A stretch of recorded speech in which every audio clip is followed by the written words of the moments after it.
الخلق كلهم محمد سيد الكونين والثقلين والفريقين من عرب ومن عجم هو الحبيب الذي ترجى شفاعته. السلام علیکم ورحمۃ اللہ وبرکاتہ.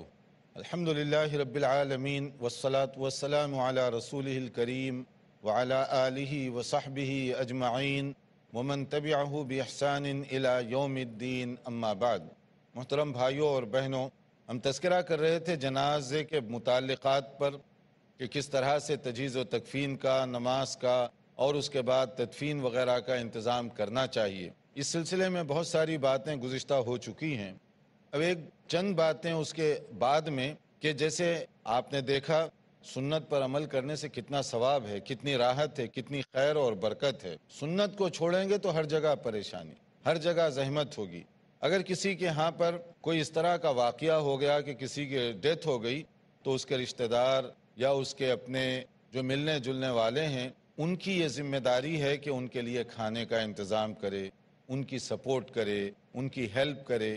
کیونکہ چلتی ہوئی گاڑی اچانک رک جائے تو کئی طرح کی ضرورت پیش آ سکتی ہے. ضروری نہیں ہے کہ وہ لوگ غریب ہوں، آپ کے پیسوں کی ان کو ضرورت نہیں ہے، مگر اخلاقی سپورٹ کی ضرورت ہو سکتی ہے. آپ ان کو اخلاقی سپورٹ دیں، اخلاقی سہارا بنیں. کبھی ان کے بچے ہیں اور کبھی اور مسائل ہیں، ان پہ حل کرنے کی کوشش کریں. ان میں سے ایک یہ بھی ہے کہ فوری طور پر جہاں سے یہ خبر آئی ہے ان کے کھانے پانی وغیرہ کا انتظام کریں. یعنی سنت یہ بتا رہی ہے ان کے لیے کھانے کا انتظام کریں. پلس آپ دیکھیں رسول اکرم صلی اللہ علیہ وسلم، آپ کا مقام و مرتبہ کتنا اونچا، مگر آپ نے کھانا تیار کروایا. حضرت جعفر رضی اللہ عنہ کی شہادت کی جب خبر ملی تو ہمارے دینی رہنما، علماء کرام، داعیان دین، ائمہ، خطبہ، ان کو بھی سنت پر عمل کرنا چاہیے کہ نبی صلی اللہ علیہ وسلم کا طریقہ ہے کہ کھلاؤ، ہیلپ کرو، اور ہمارا کلچر ہے کھاؤ، جتنا لے سکتے ہیں ان سے لو. تو دیکھیے سنت میں اور ہمارے کلچر میں کتنا فرق ہے. اسی طرح سے لوگ ایکسپیکٹ کرتے ہیں کہ ان کے گھر سے 3 دن کے بعد کھائیں، 10 دن کے بعد کھائیں، 40 دن کے بعد کھائیں. کبھی آپ نے غور کیا یہ کھانا کیا سمجھ کر آپ کھا رہے ہیں؟ اگر آپ یہ سمجھتے ہیں یہ صدقہ اور خیرات کا کھانا ہے، مثلا ایصال ثواب کے لیے، تو آپ بتائیے کیا صدقہ اور خیرات ہر ایک کے لیے جائز ہے کھانا؟ جب شریک ہونے والوں میں مالدار لوگ بھی ہیں، اپنی کار ڈرائیو کرتے ہوئے گئے، تو کیا آپ کے لیے صدقے کا کھانا درست ہوگا؟ وہ تو غریبوں کا حق ہے، محتاجوں کا، مسکینوں کا حق ہے. تو آپ کیسے کھا رہے ہیں؟ پھر اس کے بعد آپ دعا کریں یا اللہ ان کو بخش دے. یعنی کھائے غلط، غریبوں کا مال کھا کے ابھی آپ دعا کر رہے ہیں تو وہ دعا کیسے قبول ہوگی؟ یہ غور کرنے کی بات. اگر غریبوں کے لیے ہے تو پھر محتاج، مسکین، ضرورت مند ان کو کھلائیے. جو پیٹ بھرے ہیں آلریڈی ان کو کھلائیں گے تو کیا فائدہ ہوگا؟ اور پھر اس طرح کی مجلسوں میں آپ کبھی چلے جائیے، کھانے کے جو مختلف آئٹم ہیں فرق کرنا مشکل ہوتا ہے کہ یہ غمی کا کھانا یا خوشی کا کھانا ہے. وہی آئٹم ہے، وہی چیزیں، وہی سب باتیں وہاں پر رکھی ہوئی ہیں. تو یہ ہمارا جو کلچر ہے اس کو ذرا شریعت کی روشنی میں ڈھالنے کی کوشش کریں. ایسے ہی قبرستان جانے کا مسئلہ ہے. قبرستان جانے کے بعد جیسے ہم نے کہا عبرت لینے کے لیے جائیے، سبق حاصل کیجئے کہ یہ قبر میرے بھائی کی ہے مثلا، یا میرے دوست کی ہے جس سے میری دوستی تھی، کھانا پینا اکٹھے ہم کیا کرتے تھے. آج وہ ساری دنیا کو چھوڑ کر منو مٹی کے اندر دفن کر دیا گیا اور کل مجھے اسی طرح سے جانا ہے. اس کو عبرت کہتے ہیں. یہ ہے سبق اصل میں قبرستان جانے کا.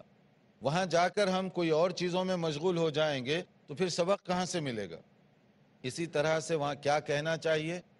دعا ان کے لیے کیجئے، کیونکہ وہ دعا نہیں کر سکتے، وہ جا چکے ہیں، اب وہ مانگ نہیں سکتے. مگر جو زندہ ہیں وہ تو مانگ سکتے ہیں نا اللہ تعالیٰ سے.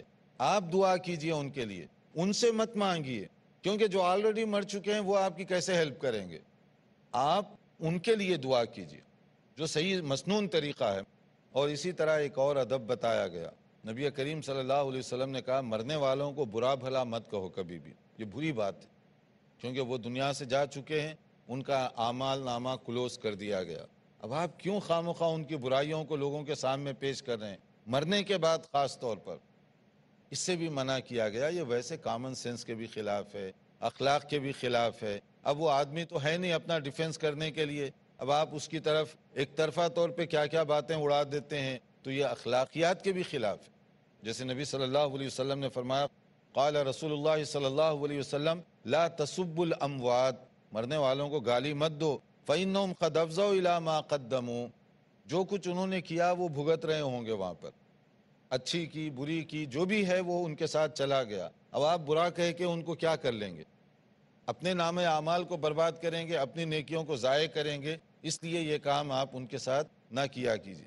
اگر ان کو یاد کرنا ہو تو اچھی باتوں سے, اچھے کلمات سے, کلمات خیر کہیں مرنے والوں کے لیے, ان کے لیے دعا کریں. برائیوں اور دوسری چیزوں کا تذکرہ کرنا اس کا کوئی فائدہ نہیں ہے. یہ چند باتیں ہیں جو جنازے سے متعلق عام طور پہ لوگ, چونکہ یہ بہت اہم اور سیریس ہونے کے باوجود واقف نہیں ہیں, ہم نے اس کا تذکرہ کیا.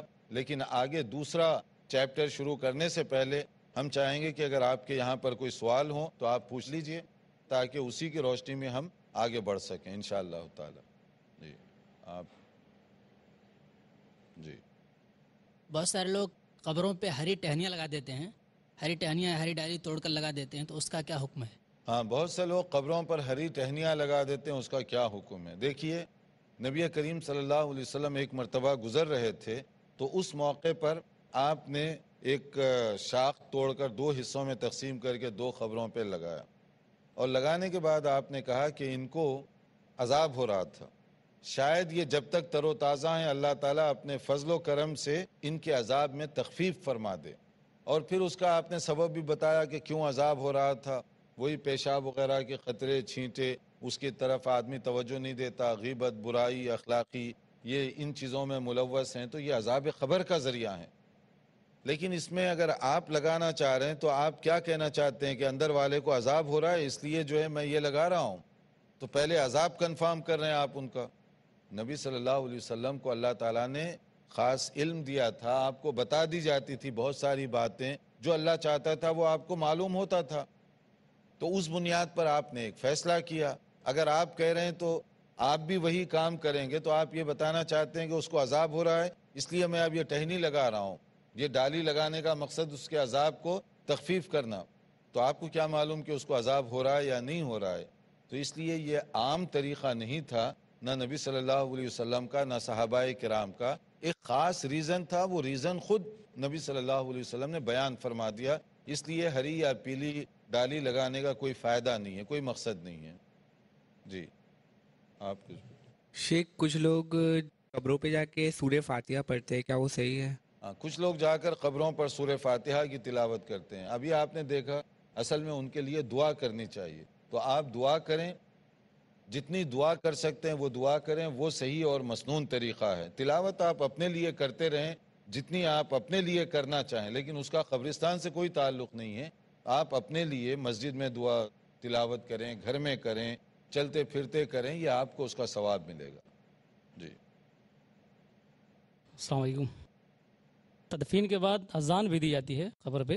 ہاں, ابھی آپ نے دیکھا کہ تدفین نبی صلی اللہ علیہ وسلم کے زمانے میں جو ہوتی تھی, اس کے بعد آپ نے دعا کرنے کی بات کہی.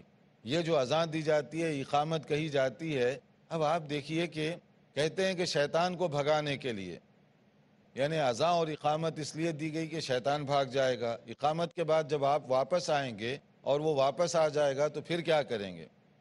یہ چیز ویسے بھی لاجک کے خلاف ہے. اور دوسرا, کیا نبی کریم صلی اللہ علیہ وسلم نے اس طرح کیا, یا کیا صحابہ کرام نے کیا جو ہم سے زیادہ دین کو سمجھنے والے تھے, ہم سے زیادہ ان میں شوق پایا جاتا تھا؟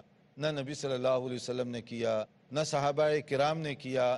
تو ہم اگر کوئی کام کریں گے جو نبی نے نہیں کیا, صحابہ کرام نے نہیں کیا, اس کا حکم نہیں دیا گیا, تو اس میں خیر اور بھلائی کیسے ہو سکتی ہے؟ وہ دین کا کام نہیں ہو سکتا. اس لیے اپنی طرف سے کوئی کام نہ کریں تاکہ مرنے والے کو کوئی پرابلم نہ ہو. جی آپ کچھ پوچھنا چاہتے ہیں؟ شیخ, کیونکہ کھانے کھلانے کی بات آئی تھی, بعض لوگ جب میت کو دفناتے ہیں, قبر میں ڈالتے ہیں, تو کچھ کھانے کی چیزیں بھی رکھتے ہیں.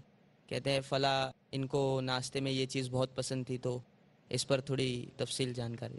کچھ لوگ دفن کرنے کے ساتھ کھانے پینے کی چیزیں بھی رکھتے ہیں. اب پتہ نہیں قبر کتنی ہوتی ہے ان کی وسیع و عریض کہ اس کے اندر آدمی تو کئی چیزیں کھایا پیا کرتا تھا. اس میں ہو سکتا ہے کہ حلال پاکیزہ طیبات بھی ہوں گی، بعض چیزیں گڑبڑ والی بھی ہوں گی. تو کیا اگر کوئی آدمی گڑبڑ والی چیزوں کا عادی تھا تو وہ بھی رکھی جائیں گی اندر؟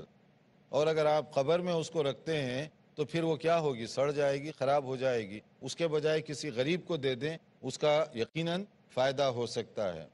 اگر وہ جنت میں جانے والا ہوگا، مان لیجئے جنت کی نعمتوں کو چھوڑ کر یہ دال بھاجی کھائے گا قبر میں، اور اگر وہ عذاب بھگت رہا ہوگا تو جہنم کے عذاب کے جو فرشتے ہیں اس کو ریلیز دیں گے، تھوڑی دیر کھانا کھا لو پھر بعد میں ہم تم کو عذاب دیں گے. دونوں صورتوں میں کامن سینس کے خلاف ہے. اس لیے اس طرح کے جو رسم و رواج ہیں وہ خود بتا رہے ہیں کہ یہ بعد میں آنے والوں نے غلط طریقے سے استعمال کیے. اس کا شریعت سے، سنت سے کوئی تعلق نہیں ہے. خیر اور بھلائی اسی میں ہے کہ ہم دین پر چلیں، شریعت کے جو تقاضے ہیں اسی پر قائم رہیں. دنیا اور آخرت کی اسی میں نجات ہے. ناظرین دیکھتے رہیے ہمارا پروگرام. ایک مختصر وقفے کے بعد دوبارہ انشاءاللہ حاضر ہوں گے.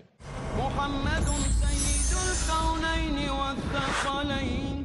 وقفے کے بعد دوبارہ آپ کی خدمت میں حاضر ہیں. وقفے سے پہلے ہم بتا رہے تھے کہ تدفین کے بعد کس طرح سے ہم میت کو فائدہ پہنچا سکتے ہیں. اس کے لیے دعا کیجئے، اس کے لیے صدقہ جاریہ کا اہتمام کیجئے، قبرستان کی وزٹ کیجئے تاکہ ہم آخرت کو یاد کر سکیں اور دنیا سے حرص، لالچ یہ کم ہو سکے.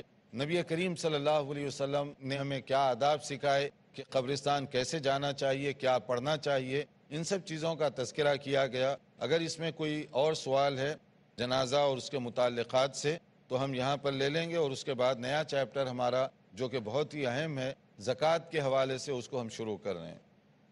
آپ کچھ پوچھنا چاہتے ہیں؟ شیخ کچھ لوگ بتاتے ہیں کہ 15ویں شب کو شعبان کے آپ صلی اللہ علیہ وسلم قبرستان جایا کرتے تھے، اس کے متعلق رہنمائی فرمائیں. دیکھیے نبی کریم صلی اللہ علیہ وسلم مختلف اوقات میں قبرستان کی زیارت کیا کرتے تھے. اس کا 14 یا 15 سے کوئی خاص دینی تعلق نہیں ہے. کبھی کبھی اتفاق ہو سکتا ہے کہ آپ گئے ہوں، 15 تاریخ تھی اس دن، کبھی آپ گئے ہوں 10 تاریخ تھی اس دن مثال کے طور پر، تو آپ وقتاً فوقتاً جایا کرتے تھے اور وقتاً فوقتاً جاتے بھی، اور صحابہ کرام سے بھی آپ کہتے تھے کہ آپ قبرستان کی وزٹ کر لیا کریں، جس کا اس سے پہلے تفصیل سے ذکر ہو چکا ہے. تو اس لیے اس کا دن یا کوئی خاص تاریخ کے ساتھ نہیں ہے، اور نہ ہی اس کی خاص عبادت بتائی گئی کہ 15 شعبان کو آپ یہ خاص عبادت کریں. نبی کریم صلی اللہ علیہ وسلم سے کوئی ایک صحیح حدیث اس بارے میں نہیں ہے. اس لیے ہم اپنی طرف سے دین یا شریعت سازی نہ کریں، جو کچھ ہمیں بتایا گیا اسی پر عمل کریں تو یہ مور دین انف ہوگا. تو آگے دیکھیے ہمارا دوسرا جو چیپٹر شروع ہو رہا ہے وہ زکوٰۃ کے متعلق ہے. زکوٰۃ یہ اسلام کے بنیادی ارکان میں سے ایک رکن ہے، اور زکوٰۃ اس کی مختلف طریقوں سے اہمیت بتائی گئی. زکوٰۃ فرض ہے. اللہ تعالیٰ نے ارشاد فرمایا کہ جو مسلمان ہیں ایمان لانے کے بعد نماز کا اہتمام کرتے ہیں، وَمِمَّا رَزَقْنَاهُمْ يُنْفِقُونَ، اور جو کچھ ہم نے دیا اس میں سے وہ خرچ کرتے ہیں. تو یہ خرچ کرنا اللہ تعالیٰ کے راستے میں اللہ کو بہت پسند ہے. اس کا قرآن کریم میں مختلف طریقوں سے ذکر کیا گیا، بار بار ذکر کیا گیا. صدقات وغیرہ جو ہم دیتے ہیں اس کی مختلف شکلیں ہیں. ایک فرض ہے اور ایک غیر فرض ہے، نوافل کے طور پر. اس میں کوئی شرط نہیں ہے کہ آپ کتنا دیں، کب دیں. اس کی مینیمم یا میکسیمم کوئی لیمٹ نہیں ہے. کم سے کم بھی دے سکتے ہیں، زیادہ سے زیادہ بھی دے سکتے ہیں. مہینے میں ایک بار بھی دے سکتے ہیں، ہفتے میں ایک بار بھی دے سکتے ہیں، روزانہ بھی دے سکتے ہیں. عام صدقہ اور خیرات. لیکن زکوٰۃ کی جو بات ہے وہ سال میں ایک مرتبہ فرض ہے، اور وہ بھی ان لوگوں پر جن کے پاس ایک مقدار جو بتائی گئی ہے اتنی دولت ہو اور سال گزر گیا ہو، وہی لوگ زکوٰۃ دیں گے. مثلا یوں سمجھ لیجئے کہ زکوٰۃ انکم پر نہیں ہوتی، سیونگ پر ہوتی ہے. آپ کی بچت کیا ہے اس پر ہوگی، آپ کی تنخواہ کیا ہے وہ نہیں ہے. مثلا دو دوست ہیں، دونوں کی تنخواہ برابر ہے. ایک آدمی 20,000 روپیہ لے رہا ہے، دوسرا بھی 20,000 لے رہا ہے. اب دونوں کے لیے زکوٰۃ ایکول فرض نہیں ہوگی، بلکہ دیکھا یہ جائے گا کہ سال گزرنے کے بعد اے جو دوست ہے اس کے پاس کتنی بچت رہی اور بی اس کے پاس کتنی بچت رہی. اب اے کی فیملی بڑی ہے ماشاءاللہ، تو جتنی تنخواہ تھی وہ سب خرچ ہو گئی تو زکوٰۃ نہیں دے گا. بی کی فیملی چھوٹی ہے یا اخراجات کم ہیں اس کے، آدھی تنخواہ بچ گئی اس کی، تو وہ جو بچی ہوئی آدھی تنخواہ ہے اس کی زکوٰۃ دے گا، کیونکہ زکوٰۃ جو ہوتی ہے وہ بچت پر ہوتی ہے۔ اسی طرح سے آپ دیکھیں گے کہ زکوٰۃ اور ٹیکس، بہت سارے لوگ یہ پوچھتے ہیں کہ جب ہم یہاں ٹیکس دے ہی رہے ہیں تو زکوٰۃ کیوں دیں پھر؟ تو زکوٰۃ الگ ہے، ٹیکس الگ ہے۔ زکوٰۃ فرض ہے، زکوٰۃ اسلام کے ارکان میں سے ایک رکن ہے، پلرز آف اسلام ہے، اور ٹیکس کا تعلق زکوٰۃ سے نہیں ہے، ٹیکس کا تعلق حکومت کے ساتھ ہے، اور ہر حکومت کی پالیسی الگ ہوتی ہے، بلکہ بعض اوقات ایک مرکزی پالیسی ہوتی ہے اور ایک صوبائی پالیسی ہوتی ہے۔ لوکل اسٹیٹ گورنمنٹ جو ہے ان کی ٹیکس پالیسی الگ ہوگی، سینٹرل گورنمنٹ کی الگ ہوگی، وہ اپنے حساب سے ٹیکس والوں کو بھیجیں گے، یہ اپنے حساب سے بھیجیں گے۔ اسی طرح ٹیکس جو خرچ کیا جاتا ہے وہ بھی گورنمنٹ کے اپنے ثوابدید پر، زکوٰۃ ایسے نہیں ہے۔ زکوٰۃ کی وصولی کے لیے، زکوٰۃ کے خرچ کرنے کے لیے شریعت میں اس کی ہدایات دی گئیں، اس سے آگے پیچھے آپ زکوٰۃ جمع نہیں کر سکتے۔ پھر آپ جب خرچ کریں گے تو بھی شریعت کے اصولوں کے مطابق، یہ نہیں کہ آپ کی اپنی انڈرسٹینڈنگ کے مطابق زکوٰۃ کی رقم خرچ کر دیں، نہیں کر سکتے آپ۔ زکوٰۃ کی رقم وہیں پر خرچ کی جائے گی جہاں پر کرنا چاہیے، حتیٰ کہ مسلم حکمران ہوگا، خلیفہ وقت ہوگا، وہ بھی اپنی مرضی سے نہیں خرچ کر سکتا۔ جو زکوٰۃ خرچ کرنے کا طریقہ بتایا گیا وہیں پر وہ زکوٰۃ خرچ کی جائے گی۔ اور اگر زکوٰۃ آپ نیک نیتی کے ساتھ دیں گے اس کا اللہ تعالیٰ کے پاس بہت زیادہ اجر و ثواب ہوگا، اور اگر آپ زکوٰۃ نہیں دیں گے تو وہی دولت آپ کے لیے قیامت کے دن رسوائی کا سبب بن جائے گی۔ جیسے سورہ توبہ میں کہا گیا کہ وہ داغ دیے جائیں گے ان کے جسم اور ان کی باڈی، اسی کے ذریعے جو پیسے وہ زکوٰۃ میں نہیں دیے، جمع کر کر کے رکھے، وہی ان کے عذاب کا ذریعہ بن جائیں گے۔ وہی دولت ان کے لیے شعلے بن جائے گی آگ کی، وہی دولت کے ذریعے سے ان کو نقصان اٹھانا پڑے گا۔ تو جو لوگ زکوٰۃ دینے کی پوزیشن میں ہیں نہ دیں، ان کو وہ ڈرنا چاہیے اللہ تعالیٰ کے عذاب سے۔ اور پھر ایک اور انداز ہے سوچنے کا، کیا یہ اللہ کا شکر کا مقام نہیں ہے کہ اللہ تعالیٰ نے ہمیں کم سے کم اس قابل بنایا کہ ہم زکوٰۃ دینے کی پوزیشن میں ہیں، پھر بھی اللہ کی ناشکری کریں؟ اس کے بجائے اسی دنیا میں کتنے غریب ہیں، مفلس ہیں، محتاج ہیں، جن کے پاس کھانے کے لیے کچھ نہیں ہے۔ کیا اللہ نے ہمیں ان سے بہتر نہیں بنایا؟ اگر زکوٰۃ دینے کی پوزیشن میں ہیں پھر بھی زکوٰۃ نہیں دے رہے ہیں تو یہ کس کو ہم دھوکہ دے رہے ہیں؟ ٹیکس ڈپارٹمنٹ کے دھوکے میں اور اللہ کو دھوکہ دینے میں بہت فرق ہے۔ اس کا تعلق ہمارے ایمان اور عقیدے کے ساتھ، اور وہ ذات جو علیم بذات الصدور ہے ہم اس کو دھوکہ دینا چاہتے ہیں، جو دل کی دھڑکن سے واقف ہے، دل میں آنے والے خیالات سے واقف ہے، عالم الغیب ہے۔ کیا کوئی آدمی اس کو دھوکہ دے سکتا ہے؟ دھوکہ نہیں دے سکتا اس کو۔ تو کتنی بھول اور نادانی ہے ان لوگوں کی جن کو اللہ نے پراپرٹی دی ہے، بزنس ہے، گولڈ ہے، زیورات ہیں، جیولری ہے گھر میں، سیونگ ہے گھر میں، اس کے باوجود وہ زکوٰۃ دینے کے لیے تیار نہیں۔ زمین ہے، بڑے بڑے فارم ہیں، اس میں ان کی پیداوار ہوتی ہے اناج کی شکل میں، غلے کی شکل میں، مگر پھر بھی وہ دینے کے لیے تیار نہیں ہے۔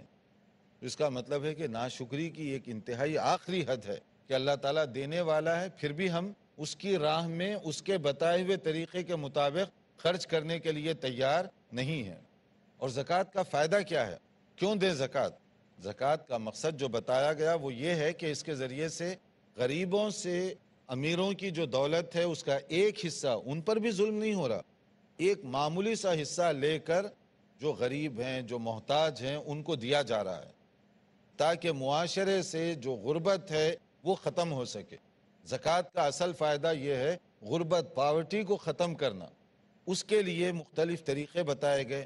زکوٰۃ کا ایک فائدہ دیکھیے حدیث میں، ان النبی صلی اللہ علیہ وسلم بعث معاذا رضی اللہ عنہ الی الیمن، حضرت معاذ بن جبل رضی اللہ عنہ کو یمن نبی صلی اللہ علیہ وسلم نے روانہ فرمایا۔ اور اس حدیث کے اندر زکوٰۃ کے بارے میں کیا ہے؟ ان اللہ قد افترض علیہم صدقۃ فی اموالہم، اللہ نے ان کی دولت کا ایک حصہ بطور زکوٰۃ کے فرض کیا ہے۔ فرض ہے، یہ اختیاری مسئلہ نہیں ہے، چاہے تو دے دو چاہے تو نہ دو، یہ اللہ کی طرف سے ضروری قرار دیا گیا ہے۔ توخذ من اغنیائہم فترد علی فقرائہم، اس کا فلسفہ کیا ہے، حکمت کیا ہے؟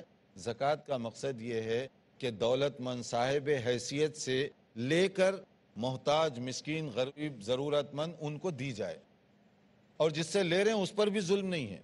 جیسے ٹیکس ہے، کبھی کبھی ٹیکس جو لیا جاتا ہے نا، 70% ٹیکس لیا جا رہا ہے، کہیں 60% لیا جا رہا ہے. تو ٹیکس ڈپارٹمنٹ میں کام کرنے والے خود ہی آپ کو جو ہے وہ دوسرے راستے بھی بتاتے ہیں. وہ لوگ خود بتاتے ہیں کہ اگر آپ ٹیکس سے بچنا چاہیں یہ کام کریں، ایسے ایسے لکھیں، ٹیکس سے بچ جائیں گے. کام کرنے والا کلیکٹر خود بتا رہا ہے آپ کو کیسے بچ سکتے ہیں. اور شرعی زکوٰۃ کتنی لی جاتی ہے؟ شرعی زکوٰۃ صرف 2.5%، معمولی سی رقم ہے، اور وہ بھی دینے والا خود لے رہا ہے.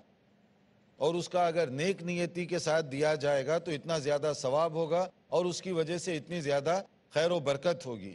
اب زکوٰۃ کے سلسلے میں اس میں مختلف قسم کی اس کے جو مد ہیں، اس کی جو لیمٹس ہے، کب کس چیز پر کتنی زکوٰۃ دی جاتی ہے. مثلا جانوروں پر، کوئی آدمی جو ہے جانور ہیں، اس کے پاس بہت ساری بکریاں ہیں، گائے ہے، اونٹ ہے، یہ بھی مال و دولت کا ایک بہت بڑا ذریعہ ہے. لائف اسٹاک یہ بہت بڑا ذریعہ ہے. تو اس میں آپ کیسے زکوٰۃ ادا کریں گے؟ تو اس کے لیے ایک طریقہ بتایا گیا، اس کے لیے ایک لمٹ بتائی گئی.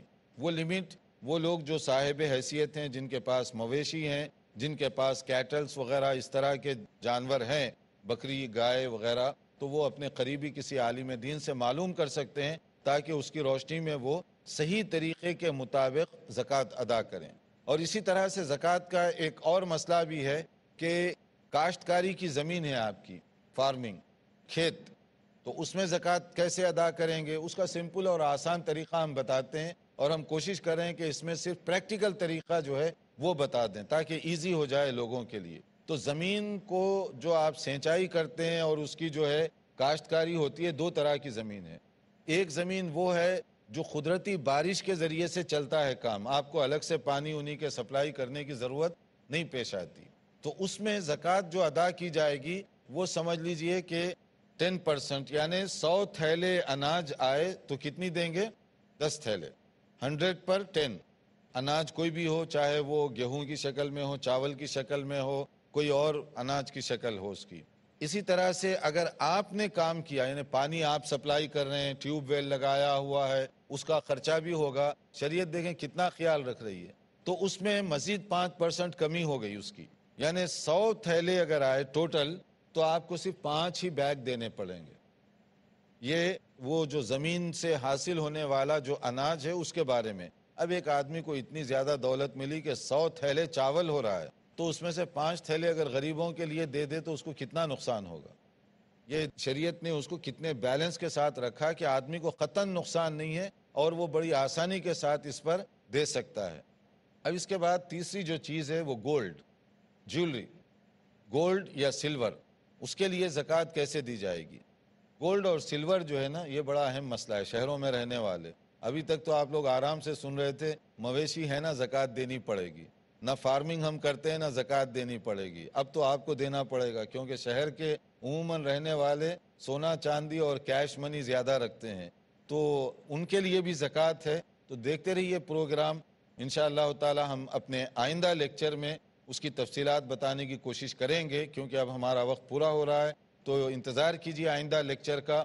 والسلام علیکم ورحمۃ اللہ وبرکاتہ. مولاي صل وسلم دائما ابدا على حبيبك خير الخلق كلهم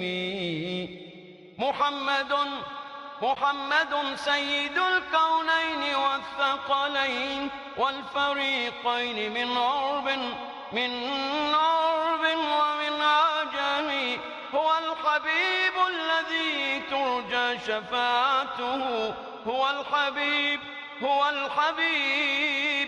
الحبيب الذي ترجى شفاعته لكل هول من الأهوال مقتحم. مولاي صل وسلم دائما